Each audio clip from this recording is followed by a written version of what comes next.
What's up, everyone? Welcome back to another review, and this time we're taking a look at John Wick, directed by Chad Stahelski, starring Keanu Reeves. Let's waste no time. Let's get right into it. So, John Wick, the first John Wick movie, now retroactively known as Chapter 1, 10 years later, is still one of the best action movies to have been made within the last decade. I have little to no problems with the first John Wick movie, and if I do have any issues, they're just minor nitpicks, but they don't affect the overall quality of this movie. Because John Wick, the first John Wick movie, is perfect. From the way it tells a very simple story, from the way that it creates the world that it creates, from the characters and how every single one of these characters has a history with John Wick. Hell, even the villain of this movie, to an extent, you kind of feel sorry for him. Everything about John Wick is just perfection.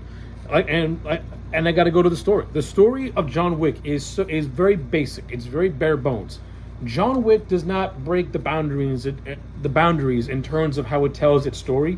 It breaks the boundaries in terms of how it directs and how it handles its action sequences, on how it world builds the universe that it's creating. Those are the strong fundamentals of the John Wick movies, particularly the first movie, which lays the foundation for what was to come with 2, 3, and 4. It all goes back to John Wick, a perfect action movie. The story is very simple.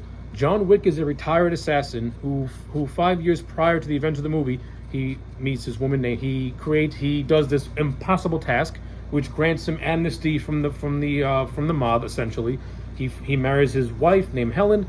He lives a good life. Unfortunately, 5 years later, Helen dies from cancer, and since John's world is pretty much crumbling. Like, he leaves the life of an assassin to live a normal life, and just as he's starting to live, it's taken away from him. But in his moment of grief, his wife gives him a parting gift. His wife Helen leaves him a dog. Something that John can use to cope with being lonely. Something that he can use to grieve without having to be alone. And of course, he cherishes this dog. It's the final gift his wife ever gave him. Something to help him grieve. Of course, one fateful day, he runs into this hot-headed punk named Yusuf, who is the son of a famed mobster known as Vigo, who has strong connections to John Wick's past. Yusuf, wanting to get some bragging rights, breaks into John's house, attacks John, kills his dog, steals his car. And this is where the movie gets started, because John Wick is a man of focus, and he's a man who will not stop until he gets what he wants, until he accomplishes what he wants to accomplish. And pretty much Yusuf sets off the chain of events of the first movie, in which John Wick goes through every single person in Vigo's army to get to his son, and eventually facing off with the man himself. In thrilling action sequences, and a movie that is backed by great directing by Chad Stahelski and David Littich, who goes uncredited as a co-director of this film. And again, a strong script by Derek Kolstad. So yeah, that's pretty much the story of John Wick. Now, it's what happens in this movie that makes it so great. As I said before, this movie reinvented the wheel on how you do an action movie. Prior to the first John Wick movie coming out, a lot of the action movies, they tend to pretty much be very quick cut, very close-up-y, very shaky cam, very sloppy, and look and the action sequences in a lot of movies looked really unappealing. John Wick changed all that. It doesn't hurt that both David Littich and Chad Stahelski had worked on the initial Matrix trilogy of movies with Keanu Reeves, which is why that directing duo doing the John Wick movies was such a great idea, because they brought their experiences doing those Matrix movies to John Wick, which is why the action sequences, they look very well choreographed. They're done in very long takes. There's no quick cuts. There's no shaky cam. Everything just plays out the way it plays out, and it's awesome. The action sequences are amazing. I have no complaints on how Stahelski and Littich do the action sequences, because they do them to perfection. The action sequences are done perfectly. You can see everything. You can feel the tension. You can feel the dread of the guys that John Wick is going after. You can see the determination that John Wick has to face, and the challenges that he has to go through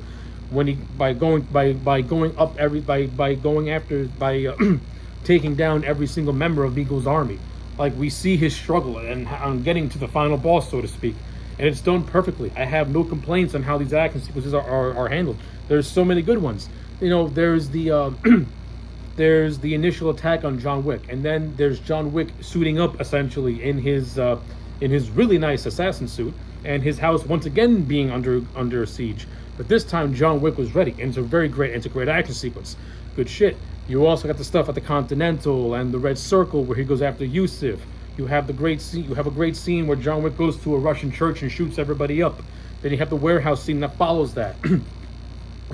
And then after that, you have the scene where he where he kills every single one of Yusuf's men in this warehouse, essentially killing Yusuf. And then you get to the final fight scene between John and Vigo, and it's a good old-fashioned fist fight and brawl and a knife fight, so to speak. Every single action sequence is done perfectly, with no complaints whatsoever. You can feel the tension and the emotion in every single fight scene. That's how well done they are. So, now that I'm done gushing over the action sequences and how good they are, let's talk about the other stuff. The directing overall is fantastic. Every single character and actor in this movie has a memorable moment, and I like how every single one has a connection to John Wick. And even like the cameos that are used in this movie, they're all handled very, very well. Like, you got a cameo by Kevin Nash, one of my favorite wrestlers, who's playing a bodyguard outside of a club. His name is Francis, and he and Wick have a nice little conversation, and you can tell that there's a relationship between the two. You know, I like stuff like that. You have the late great Lance Reddick playing the character of Sharon, who is the concierge of the Continental, and you can tell by the you can tell by the many interactions that Sharon and John Wick have. They have a connection also. They have like a friendly connection going on. The same thing with Michael McShane's Winston. You can tell that he and Wick have a father and son sort of dynamic, and that Winston's very fond of John. Of course, the relationship between Winston and John is further built upon when you get to chapters 2, 3, and 4. But I like how that groundwork was laid out in the first movie, and I like Ian McShane. I'm sorry, his name is Ian McShane, not Michael McShane. I like Ian McShane as an actor, and I like him as the character of Winston. He brings like this old-fashioned refinedness to the character, and I like the overall look, and I like the overall look of the Continental. I love the rules of the Continental as well. Like no business can be done on Continental ground lest face the consequences. And of course, a character in this movie named Perkins does break the Continental rules, and she pays for it by going to a dinner party with Uncle Charlie, played by David Patrick Kelly. Always fun to see David Patrick Kelly. Even though it's a brief cameo, it's the fact that David Patrick Kelly's in this movie. That's all I care about. David Patrick Kelly, T-Bird, is fucking awesome. So yeah, I love all that stuff. All that stuff is great. I love the universe that this first movie creates. Like the world of assassins and the mob in this movie, they have a world all unto itself that is detached from the world that surrounds it.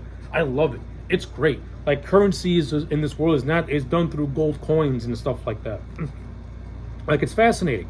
And of course in chapters 2, 3, and 4, the world gets more and more expanded upon, and the mythology in a lot of ways does get a little complicated when you get to chapters 2, 3, and 4.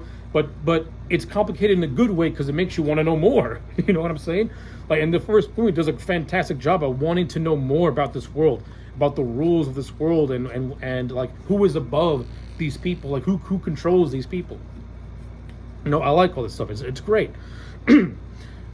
Man, like I said, I can't stop gushing over this movie. Like, the first John Wick movie is just so damn good. Like I said, a lot of these characters, they're anti-heroes and they're villains, but they're interesting and you kind of feel for them.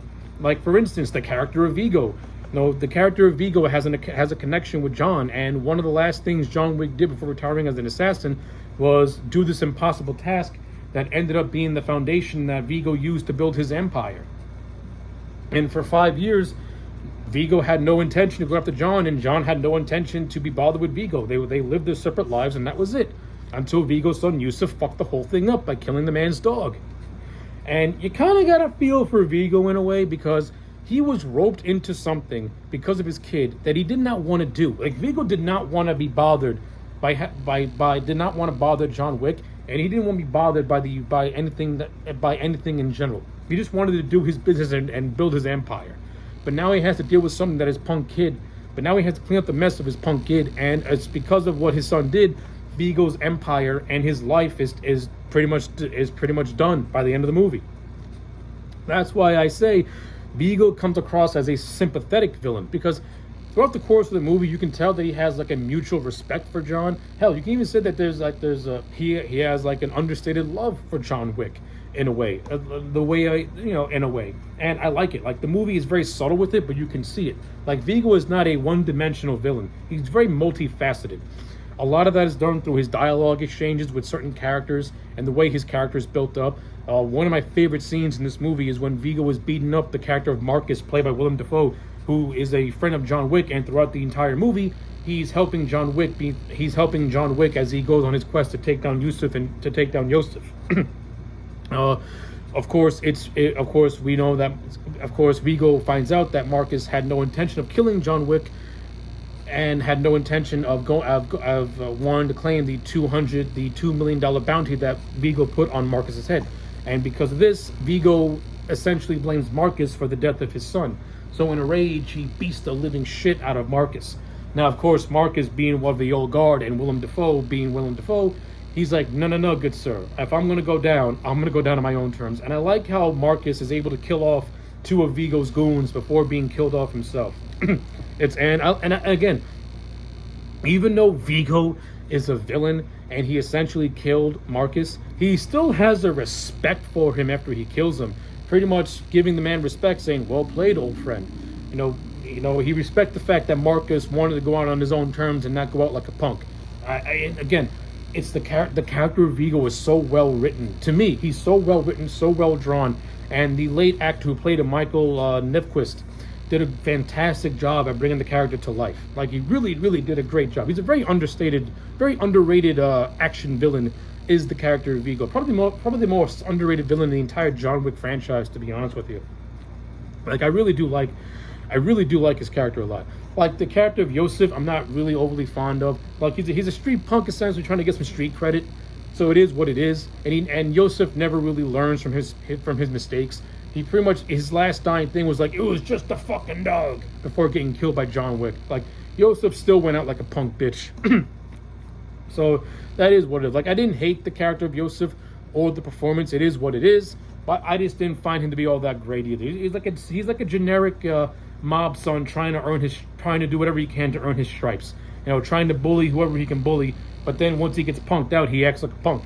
Like, there's this one scene where he's trying to punk out John Leguizamo's character of Aurelio, who works as a chop mechanic for Vigo, and Aurelio simply just punks him out when he knocks him on his ass after he finds out that he stole John Wick's car. So I like so in essence, like, I'm not overly thrilled of the character of Yosef, but he does have some moments that I do like, and his character does work as a plot device to get the ball rolling. So yeah, and when all is said and done, Yosef's character does what needs to be done. What else? I think I covered just about everything there is to cover for the first John Wick movie. I really don't have a whole lot of bad to say. This movie's great. It's phenomenal. The acting and the performances are great. The character of John Wick has a lot of mystery and aura to him, but also a lot of humanity to him as well. Like, he's this assassin, but once he gave up that life and wanted to have a normal life, you can tell that he wants to have that normal life. Like, he wants to be just a regular person and not have to like risk his life and not have to be an assassin. Of course, he sucked back into a world he tried to live through no fault of his own. It was just the wrong place at the wrong time. And evidently, he pretty much went through everything. he went through everyone and everything just to accomplish his goal, and he did it, and that's it. But I do like how John Wick, the first John Wick movie, it doesn't leave it open for a sequel, so to speak, but it does have a beginning, a middle, and end. But the way the movie did end is like, yeah, you can easily pick up John Wick's story from where it left off. And when you get to chapter 2, it does. But as a standalone movie and for what it accomplished, John Wick, chapter 1, is phenomenal. I have little to no complaints about this movie. It is fantastic. It is great, which is why I'm gonna give it a solid 10 out of 10. I still love the first John Wick movie. It is still a fantastic movie. Little to no complaints, and whatever complaints I do have, they're very, very nitpicky. And they're just things that I would have liked, what I would have done. Like, I would have expanded upon, there were certain characters I would have given a little more screen time to, like particularly the character of Sharon. I would have had him and Winston, looking back on it, I would have had him and Winston share some scenes in this movie, but their relationship gets built up in the next 3 movies, so I can't really complain about that. So yeah, John Wick, Chapter 1, perfect 10, no complaints. Let me know your thoughts in the comment sections down below. Like the video and subscribe, and I'll check you back next time for more.